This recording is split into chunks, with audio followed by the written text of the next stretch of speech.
Hey guys, welcome to another Home Lab series video here today.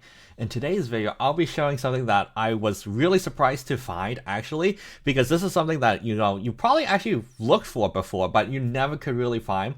But it is called Diskover, which actually analyzes your disk files in a folder that is pretty much, a file is pretty much unstructured to a more structured thing that you can easily analyze.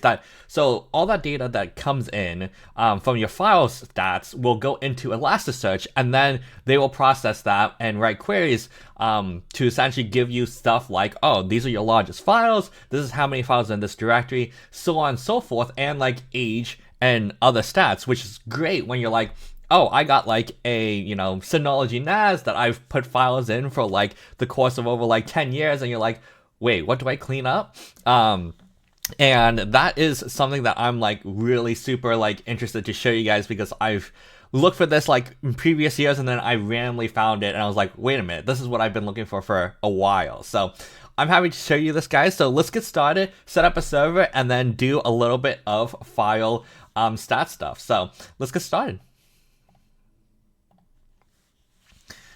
Alright, so the first thing that we'll need to do is set up a server. So we'll need to set up DNS for it, so that we can just, have a host name for it, and not have to worry about IPs. So we'll update the serial on my zone file, and then we'll add Diskover as well in here so that it points to an IP address that we'll set on the server itself. So we'll just do the next iteration, so 164.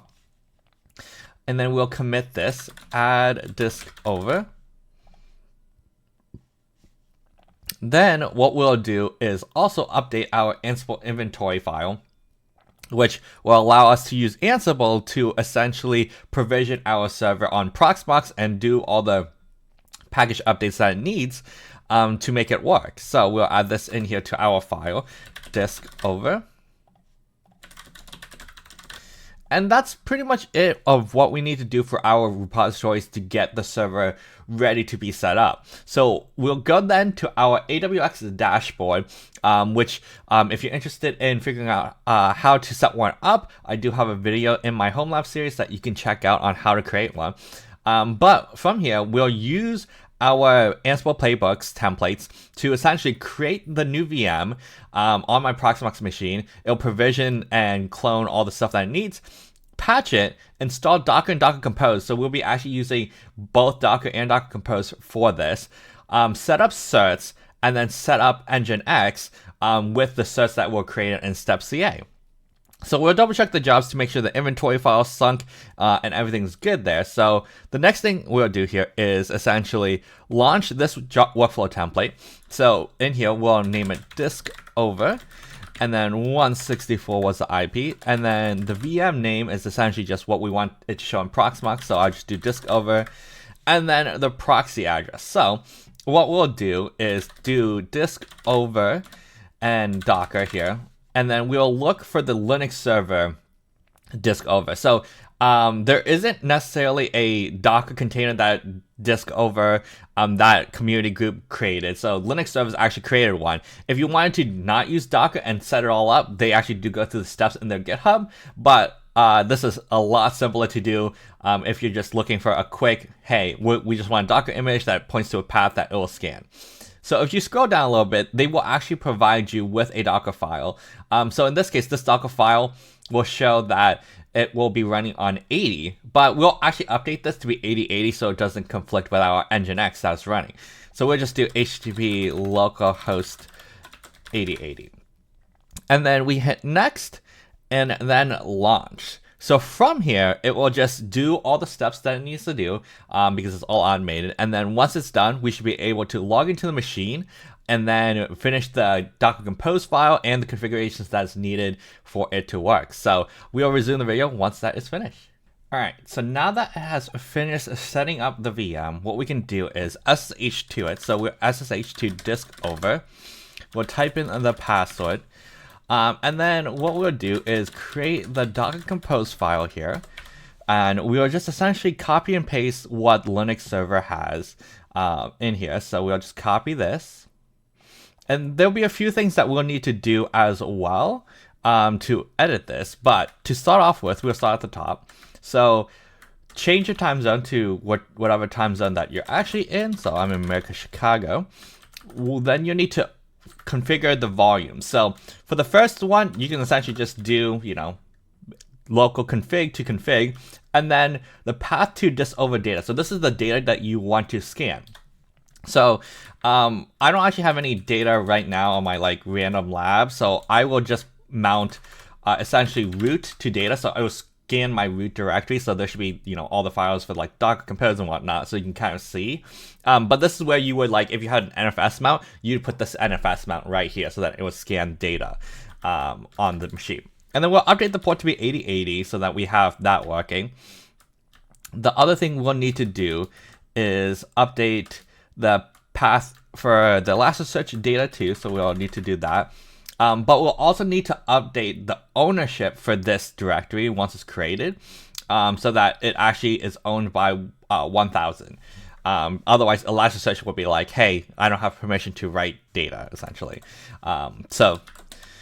But those should be the only things that you need to worry about right now for this Docker Compose. So what we'll do is Docker Compose up -D for detached mode so it doesn't run in the foreground.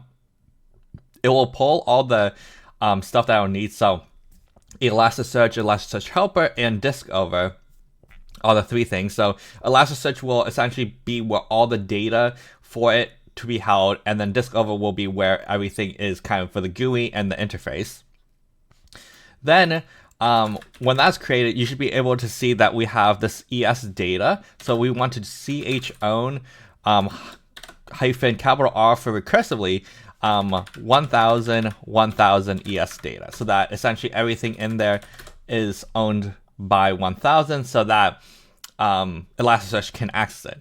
With that, you can do it like a Docker Compose logs -F for follow, and it should show that this is now running. So Elasticsearch exited with error code 137, which actually I believe is it didn't have enough RAM actually.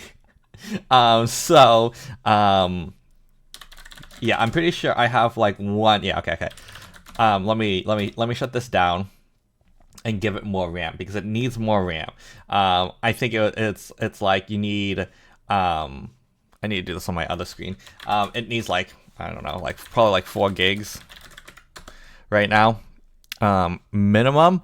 But we could give it more. So on my other screen, I'm configuring it real quick. Oh, it's turned off. There it is. It's right there. Okay.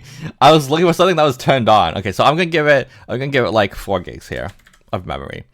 Because Elasticsearch will need more memory than just my default VM essentially. Okay, so that will start back up. So outside of that, the other things to note is you have to, the login is also stated in here, and you have to actually like look for it, and it's kind of hard. So default username is Diskover, and then the password is docdata. I always miss that. I missed that like 5 times before I like looked at it, and I was like, oh, there it is. So now we should be able to log back in. We should be able to do like a Docker PSA. Things should start running here. So it's up, and we can just do a Docker Compose logs follow. Let's make sure that we didn't have any run out of memory things, which looks good so far. So we should be able to go to https diskover.dragon.local.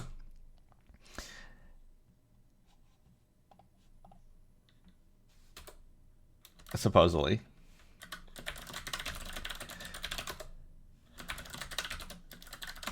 We got a start nginx. It looks like it's not able to start on boot, which is okay. Okay, so that's what I was expecting. So Diskover, and then what we'll have here is docdata. Then it'll prompt you to actually reset the password, which is a good thing, so that you don't have the password that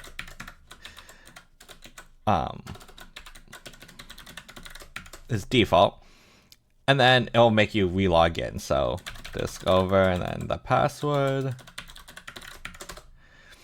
and we are good. So from here, you essentially have it so that there's really nothing in Elasticsearch. The jobs, you have to actually manually kick off the job, which is also documented in here.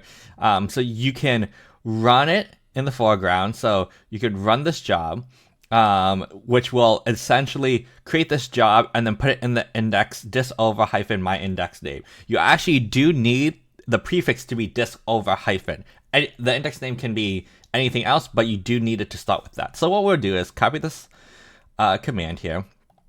We will then paste this in here, and then we'll edit this and be like root, because we're scanning the root directory in this case. So you have it run and permission denied /data.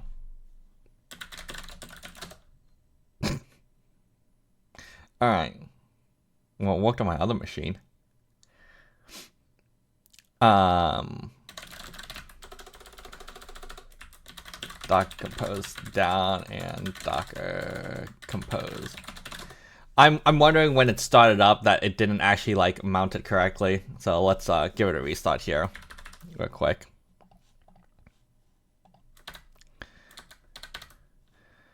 All right, and then we should be able to run the same thing.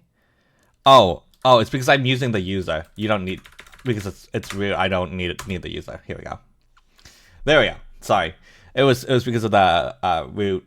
I copied it with the user ABC, but that won't have access, so I just leave it off for root. But you can see here it ran pretty quick. So my walk size was like 33 megabytes. 29 directories, 7 skipped. And then we got, a few other things in here as well. But the cool thing is what's in the GUI, right? So we can reload this index page, which, because I restarted it, I have to log back in. But we can see in here now we got a new index that we can use. So in here we can see that there are 60 files and 29 folders. Pretty self, like there isn't too many because this is like a new virtual machine and whatnot. So we'll select it and then save the selection.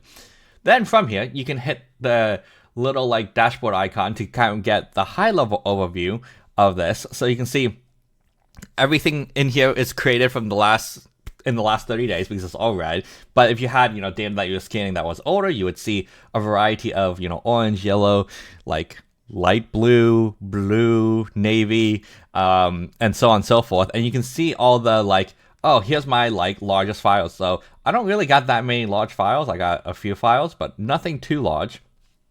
And that's good because this is just like a new thing. And then your directories.